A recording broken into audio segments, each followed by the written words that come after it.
Lamar Jackson is back at practice, but will he actually play on Sunday? Ravens fans are on high alert after days of confusion, rumors, and silence about the true state of their star quarterback. He showed up on the field, but something seemed off, and now everyone's asking, is he really ready to return, or is this injury more serious than it looks? The team needs him more than ever. The season is hanging by a thread, and time is running out. What really happened with Lamar? What did Adam Schefter uncover behind the scenes? And what does it mean for the Ravens' future? Everything points to a major decision coming soon, one that could completely change the direction of the season. After 2 tense weeks, Ravens fans finally got some good news. Lamar Jackson returned to practice. But don't get too excited just yet. Things are still very much on the edge. He was there, yes, but he didn't participate fully. That alone was enough to spark confusion about what's actually happening with him. The team is holding back on celebrating because Lamar's return is still surrounded by uncertainty. Adam Schefter from ESPN shed some light on the situation. He explained that Lamar being back is a positive sign, but the Ravens still aren't sure if he'll be able to play on Sunday. One detail that caught attention was that he arrived 20 minutes late to practice, which raised concerns that his leg is still bothering him.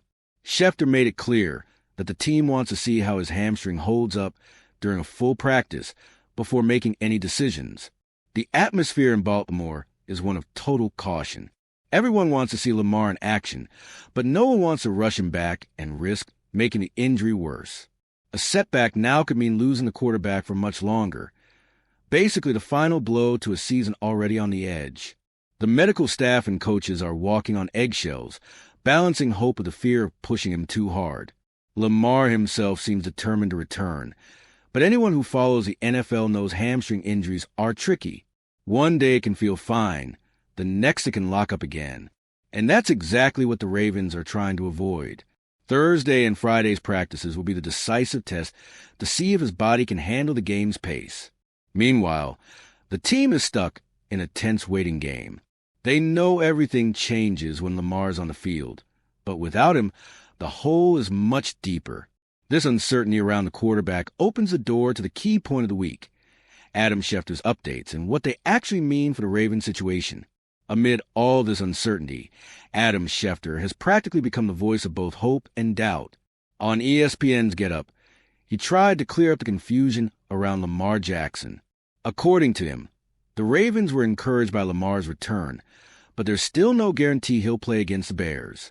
Schefter noted that Lamar arrived late to practice and that the team is using these days to test just how much stress his injured muscle can handle. It was an important update, but one that underscored just how fragile the situation still is. Schefter's tone was cautious. He emphasized that just being back is reason for some optimism, but the Ravens need to see more than a few light throws.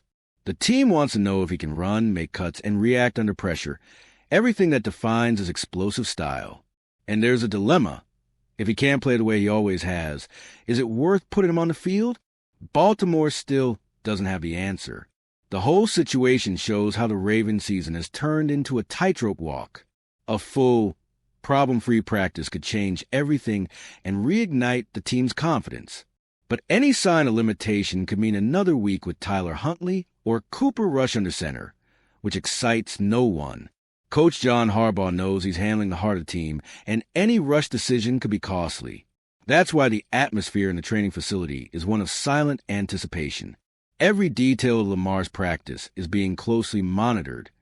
How he warms up, how he plants his foot, even his reaction time after throws. Nothing goes unnoticed. All this attention on the star quarterback shows just how much the team depends on him. Which brings us to the moment everything changed, when Lamar's injury shifted the course of the season. It all started on September 28th, in the loss to the Kansas City Chiefs. The game was tough already, but it turned into the nightmare no one expected. Midway through the game, Lamar felt his hamstring and limped off, visibly frustrated. From that moment, the Ravens season started slipping away. The team fell to 1-3, and even though those losses came against strong teams, it felt like something inside the group had broken. The impact was immediate. Without Lamar leading the offense, the rhythm, creativity, and confidence all disappeared.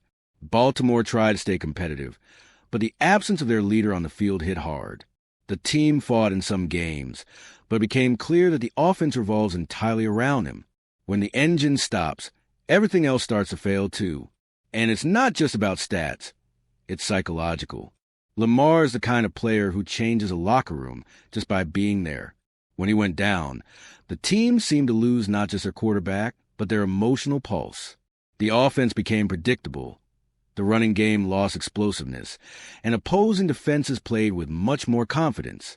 A team that once seemed capable of bouncing back suddenly had to fight just to survive each week.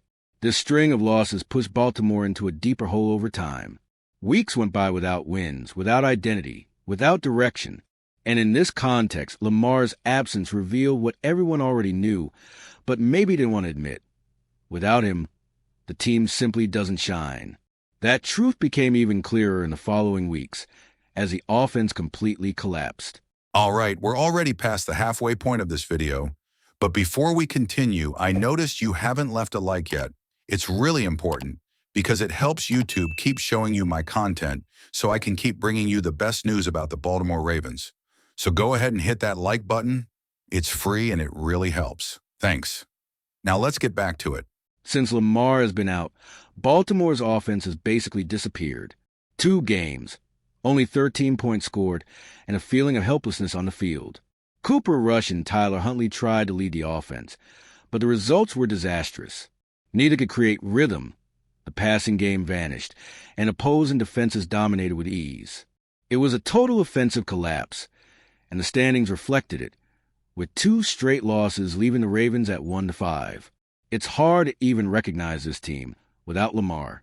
Everything that worked with him, improvised runs, extended plays, throws on the move, simply disappeared. The offense became stiff, predictable, and lost that element of surprise that always kept defenses on their toes. And when the offense runs out of steam, the rest of the team crumbles too. The defense tires faster, morale drops, and the cycle of losses repeats. The problem is, the AFC North doesn't forgive mistakes. While Baltimore sinks, its rivals keep racking up wins, making each week heavier than the last. 3 games behind the division leader. The Ravens need a complete turnaround to still dream of the playoffs. But that turnaround depends on one thing: having Lamar back in charge. It's the kind of situation where one player can change the entire destiny of the season.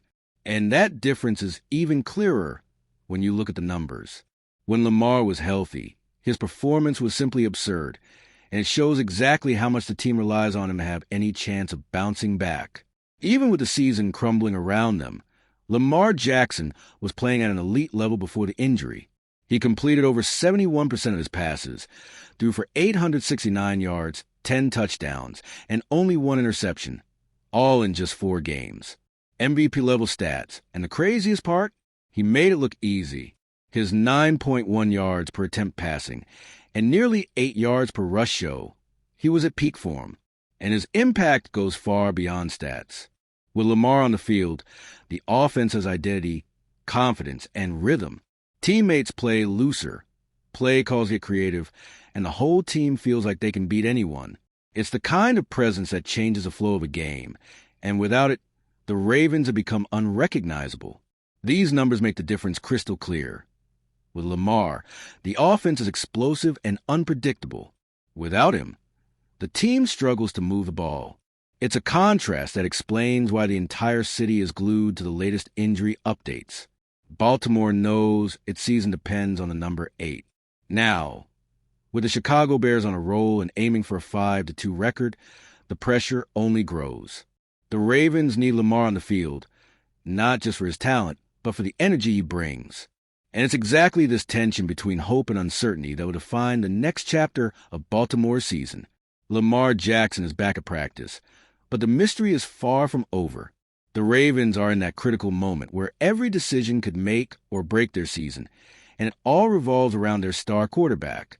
If he's ready, Baltimore still has time to turn things around. But if the leg issue continues to hold him back, their playoff hopes could slip away completely. After everything that's happened, one thing is clear. The Ravens without Lamar are just an ordinary team, but with him, everything changes. Now it's a waiting game to see if his body will respond in time, and if Harbaugh will risk putting him in the lineup. Do you think Lamar should play this Sunday, or would it be smarter to wait another week to avoid making the injury worse? Because one wrong choice now could cost the team the whole season, and maybe even more than that. And if you, just like me, are passionate about the world of football and want to learn more about the Ravens' legacy, don't leave this video without sharing it with that friend who is also a Baltimore Ravens fan and will love this content. See those video suggestions on your screen? The first one was handpicked just for you, and the other is a recommendation from YouTube itself.